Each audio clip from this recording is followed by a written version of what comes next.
എന്താ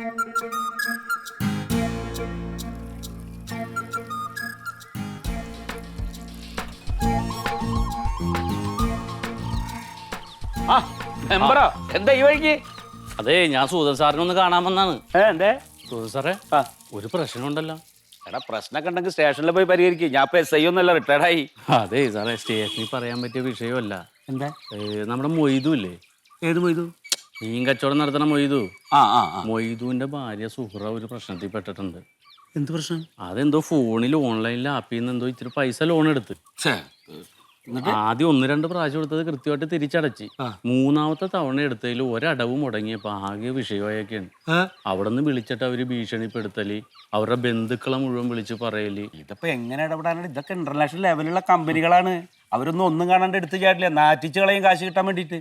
അതല്ല, ഇപ്പൊ ഈ പെണ്ണിന്റെ തുണിയില്ലാത്ത പടം പ്രചരിപ്പിക്കും എന്നൊക്കെ പറഞ്ഞിട്ട് എന്തോ ഒരു മോഡൽ ഇട്ട് കൊടുത്ത്, പിന്നെ രാത്രി വിളിച്ചോന്നും പറഞ്ഞിട്ട് വാട്സപ്പിലും ഫേസ്ബുക്കിലൊക്കെ ചെറുപ്പക്കാർക്ക് വന്നിട്ട് അവരും വിളിക്കാണ്.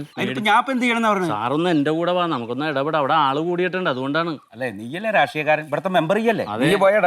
അല്ല സാറേ, സാറ് പറയുമ്പോ ഒരു ഉദ്യോഗസ്ഥനല്ലേ, ഒരു ഗൗരവം കിട്ടുമല്ല, അതുകൊണ്ടാണ്.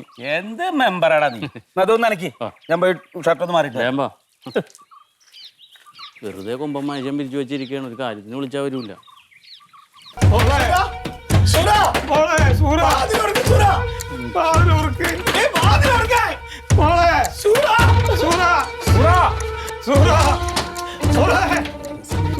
ഉണ്ണിയെ വിജയന്റെ അവിടെ പോയിട്ട് ഒരു 50 കസേര 2 ടാർപ്പയ്ക്കും പറയും. 50 കസേര വരെ മരിച്ച വീട്ടിലെ 100 വേണം. 100 വേണ്ട, 50 മതി.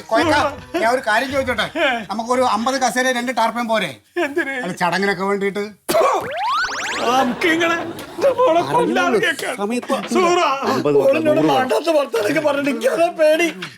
കുട്ടിക്ക് എന്തെങ്കിലും സംഭവിച്ചാണ്ടല്ലോ ഞാൻ വെച്ചിരിക്കൂല. ഞാൻ കേട്ടോ. അല്ല, എന്നാ പിന്നെ ടാർപ്പ എടുത്തോളൂ.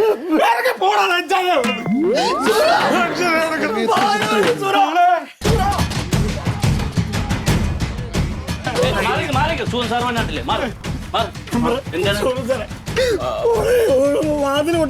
ഒന്നും ഉണ്ടാവില്ല, ഞാൻ നോക്കട്ടെ.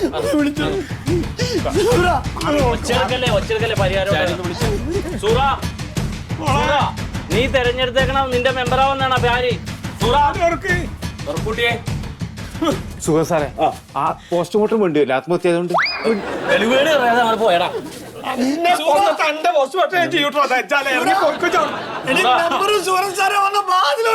സൂറ എത്ര പൈസ ഉണ്ടെങ്കിലും നമുക്ക് കൊടുത്ത് തീർക്കാം, സൂതൻ സാറ് തരും. അതെ, ഒന്നിപ്പോ സംഭവിച്ചിട്ടില്ലല്ലോ, നമുക്ക് പരിഹാരം ഉണ്ടാക്കാം. കുട്ടി വാതിൽ പറഞ്ഞേ. മൊയ്ത് ഇപ്പച്ചൊക്കെ കരയണ് കണ്ടില്ലേ? നീ വിഷമിപ്പിക്കല്ലേ? തുറക്ക്.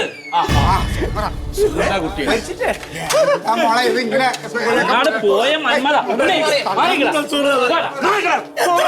വിളിക്കണേ, എന്തെങ്കിലും പേടിപ്പിക്കണ എന്റെ മോളെ ഓർപ്പിക്കാൻ കേട്ടോ. എന്റെ മോളെ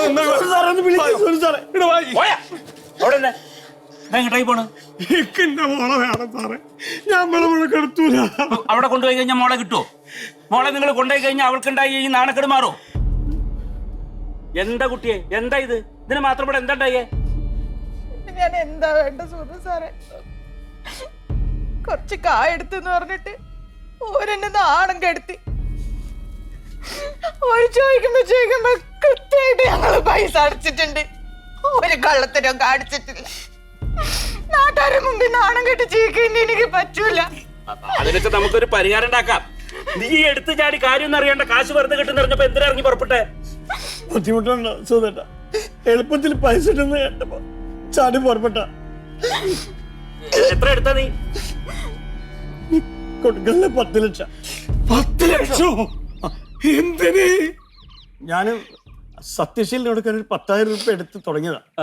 അത് കൃത്യമായിട്ട് ഞാൻ അടച്ചു തീർത്തിട്ടുണ്ട്. പിന്നെ ഒരു 40,000 രൂപ പീഡിയന്റെ കാര്യത്തിന് വേണ്ടി എടുത്ത് അതും തിരിച്ചടച്ചു. അപ്പൊ വീണ്ടും ഓഫർ വന്നപ്പോ ഞങ്ങൾ 1 ലക്ഷം രൂപ ഇവളുടെ അനിയത്തിയുടെ കല്യാണത്തിന് പണ്ടം മേടിക്കാൻ 1 ലക്ഷം രൂപ എടുത്തു. ആ 1 ലക്ഷം രൂപ അതിന് പിന്നെ അടയ്ക്കാൻ പറ്റില്ല, അതാണ് പോയി 10 ലക്ഷമായിട്ട്. അപ്പൊ ഈ 1 ലക്ഷത്തിനാണ് ഇപ്പൊ 10 ലക്ഷം അടക്കണം എന്ന് പറയണേ? ഓരിപ്പോ 10 ഇരട്ടി അടിച്ചില്ലെങ്കിൽ എന്നെ പറ്റി അശ്ലീല സോഷ്യൽ മീഡിയയിൽ ഇടുന്നൊക്കെ പറഞ്ഞ് എന്റെ ഫോട്ടോ അശ്ലീലാക്കി ഇടുവന്ന് എന്റെ ഫോണിലേക്ക് ഒരു അടാശ്ലീല മെസ്സേജ് കോരയച്ച്. കരയേണ്ട സൂറ, കരയേണ്ട. ഞങ്ങളൊക്കെ വിടരുതിട്ട് സുഖം സാറേ, ഇത് വിടരുത്. ഇതിപ്പോ അങ്ങനെ വന്നിട്ടൊന്നും ഇല്ലല്ലോ. ഇങ്ങനെ വരുമെന്ന് അവര് ഭീഷണിപ്പെടുത്തിയതല്ലേ ഉള്ളൂ. ഒരാൾ നമുക്ക് വെറുതെ കാശൊന്നും എടുത്തു തരില്ലല്ലോ. നമുക്ക് തന്ന കാശ് മുതലാക്കാൻ വേണ്ടിയിട്ട് അവർ ഇതുപോലെ പല ഭീഷണികളും പെടുത്തും. നമ്മളെ കയ്യിൽ ചെന്ന് തല വെച്ചു കൊടുത്തു. അതാണ് ഇപ്പൊ പറ്റിയത്. ഒരു ബുദ്ധിമുട്ടും കൂടാണ്ട് നമുക്ക് ആവശ്യമുള്ള കാശ് അരമണിക്കൂറിന്റെ ഉള്ളിൽ നമ്മുടെ കയ്യിൽ കിട്ടുന്ന അറിഞ്ഞു കഴിഞ്ഞാൽ അവർ ചോദിച്ച Aadhaar card, pan card, phone number ഒക്കെ നമ്മളാണ്ട് കൊടുക്കും. അപ്പൊ നമ്മുടെ ഫുൾ ഡാറ്റ അവർക്ക് കിട്ടിക്കഴിഞ്ഞു. പിന്നെ അത് വെച്ച് അവർ നമ്മളെ ചൂഷണം ചെയ്യും. സംഭവിക്കാനുള്ളത് സംഭവിച്ചു. എത്രയും പെട്ടെന്ന് ഇനി സൈബർ സെല്ലിൽ ചെന്ന് കംപ്ലൈന്റ് ചെയ്യണം. നമ്മളൊരു കാശിന്റെ ഇടപാടായിട്ട് ചെല്ലുമ്പോൾ ആ സ്ഥാപനം അംഗീകൃതമാണോ അല്ലേന്ന് നമ്മൾ ഉറപ്പുവരുത്തണം. അല്ലാതെ എടുത്തു ചാടിയുണ്ടല്ലോ ഈ പാവങ്ങളെ മുതലാക്കാൻ വേണ്ടി ഇതുപോലെ ഒരുപാടെണ്ണം ഉണ്ട് നാട്ടിലെ. അവനോ സൂക്ഷിച്ച അവനാണ് നല്ലത്. അത്രേ പറയുള്ളൂ. പിന്നെ വന്ന് ചോദിക്കുമ്പോ ഇല്ല പറഞ്ഞാൽ ഇതിന്റെ മുട്ടുകാരി ഞാൻ തല്ലി ഓടിക്കും. എന്ത് അധികം എവിടെയല്ല ഞാൻ തെരഞ്ഞു നോക്കി വരുമെന്ന്. എന്താ പറഞ്ഞ മനസ്സിലാക്കി എനിക്ക് ഇത് വെറുതെ കളയേണ്ട കയ്യിൽ പൈസ ഇല്ല. വെറുതെ കളയാൻ പൈസ മായം മറിമായം